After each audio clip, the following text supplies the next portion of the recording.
Oh yeah, what's up everyone? As a learner, do you feel frustrated when you don't sound like a native speaker? Or you can't quite find the right word to express yourself in a certain situation? Well, I can totally relate to you as I often find myself in these similar situations here in Brazil. And that's why this is the perfect lesson for you. Today, I'm going to teach you 10 real-life sexy phrasal verbs that you can use to talk to your partner, your Tinder match, or even when you are gossiping with your friends. Yep, you heard right. 10 sexy phrasal verbs. There will be no sugarcoating. I'll teach you the phrasal verbs we use when we talk about relationships, dating, flirting, and so much more. So, are you ready to spice up your life? Then turn on your fan or your air conditioner because it's about to get hot in here.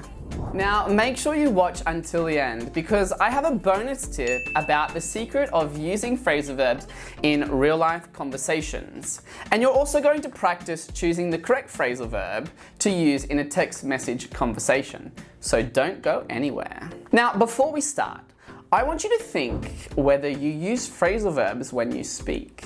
Maybe you do, or maybe you don't. In any case, we're here to help you take your English beyond the classroom so you can start living it. We help you to understand fast-speaking natives, be understood by anyone, and connect to the world. Just ask Mayo, who says that our lessons teach him more than an English course he took a few years ago. So help us by hitting that subscribe button and the bell down below so you don't miss any of our new lessons.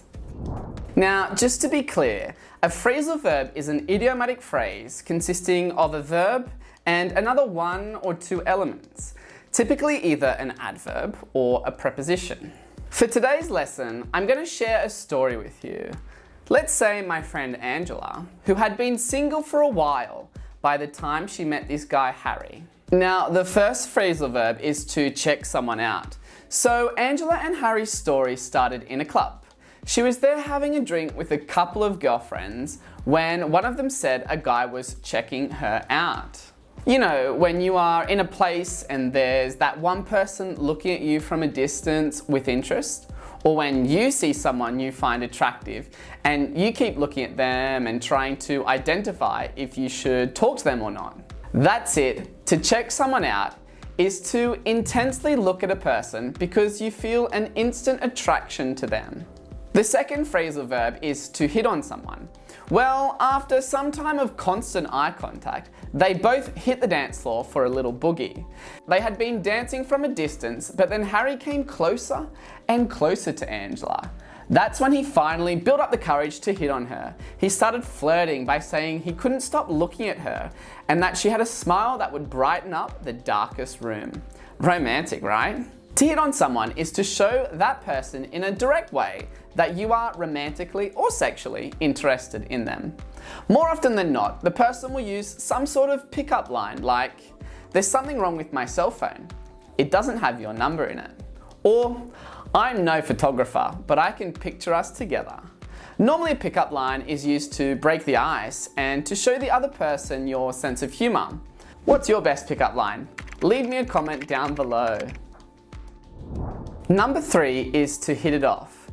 Despite knowing how things often work out, that is for the worse, Angela felt something of a good vibe coming from Harry. The more they talked, the more they realised that they enjoyed the same things: travelling, movies, coffee. As the night came to a close, Harry gave Angela his number so they could see each other again. They truly hit it off. If you hit it off with someone, it means you both form an immediate positive connection. This could also be used in any context, not only when referring to romantic relationships. You might have that friend or a coworker that when you met them, you instantly had a great connection. So you can also say in that context that you hit it off. Now, if you want to feel more confident when speaking in English and create more positive connections for life, I want to tell you that you should join our Fluency Circle, a group of learners who have the power to communicate with each other every day. The Fluency Circle is a global community of language learners who have taken part in the Native Immersion course. Now, the Native Immersion course will take you on an adventure of the English language over 41 weeks. It is a fun, natural, and convenient way to learn English right from the comfort of your own home. And of course, you can try it today for free with our 3-part Power Learning series. To get started today, click up here or down in the description below. Alrighty, let's get back to Angela and Harry's story. The fourth sexy phrasal verb is to go out with someone. They'd been texting for a while now when they finally decided to go out on their first date. They went to a drive-in cinema and they had dinner at an amazing bistro in town. Angela says it was pretty standard, but I thought it was kinda romantic. Going out with someone is one of the first steps into beginning a relationship. It can be going just on one date to get to know each other, or on a series of dates. Going out usually means you have a physical relationship with someone, but it can also mean non-physical. The next one is come on to. Well, now things start to get spicy for Angela and Harry.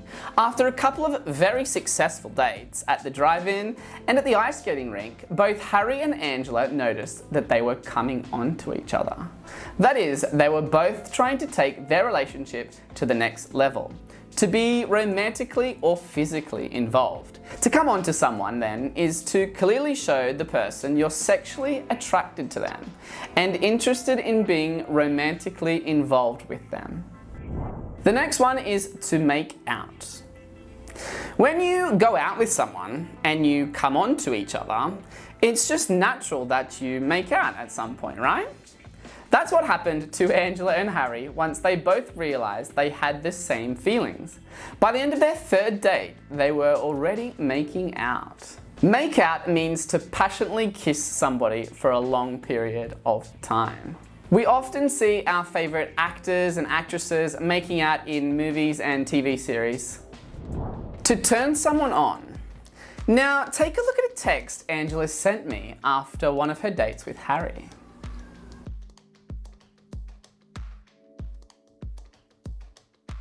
What do you think she means by turns me on?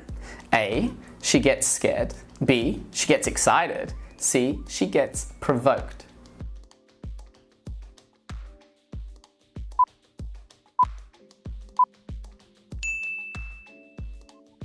The answer is B. If something turns you on, it means that it makes you sexually interested or excited.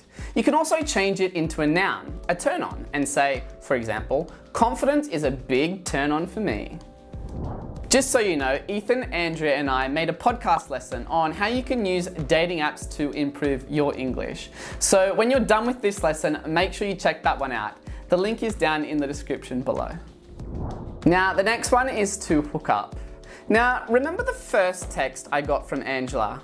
What she meant by it happened was that she and Harry hooked up. That is, they had sex.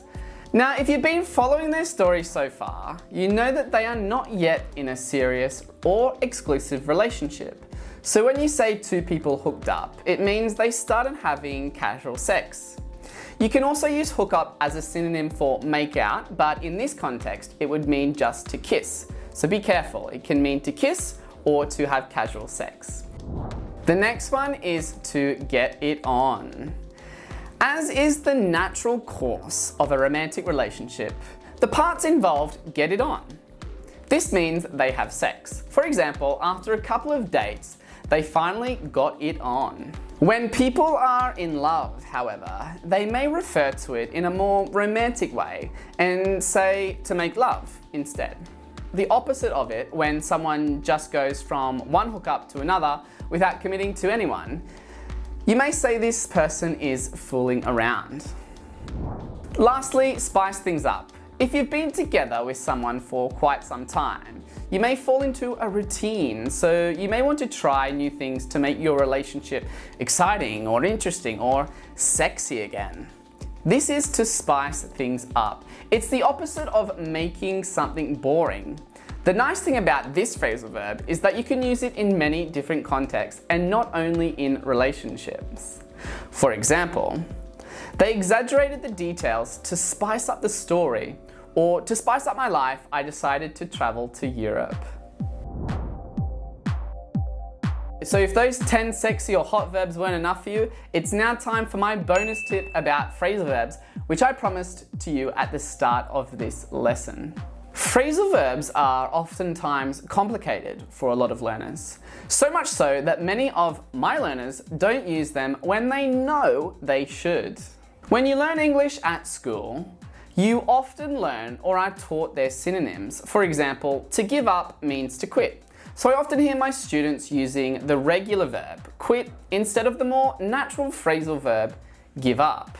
Whilst this isn't necessarily a bad thing, you should use them. Using phrasal verbs are extremely common in daily conversations, and believe it or not, they are not informal, and they express exactly what you need or want to say, and you will also sound much more like a native. So you should use them if you want to take your English to the next level. Are you ready to complete the text message quiz? All you need to do is complete the thread of text messages with the correct phrasal verb.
So I hope you found today's lesson useful, and that next time you're in a situation where you have to talk about relationships, dating or flirting with your friends or to your partner, you'll be able to use some of these phrasal verbs. Don't forget to hit that subscribe button and the bell down below so you don't miss any of our new lessons. Yeah. Do you sometimes feel demotivated and even think about giving up learning English? Well, then this lesson is going to help you to keep on learning even when you don't have much motivation. And to help, we've divided this lesson into 4 topics.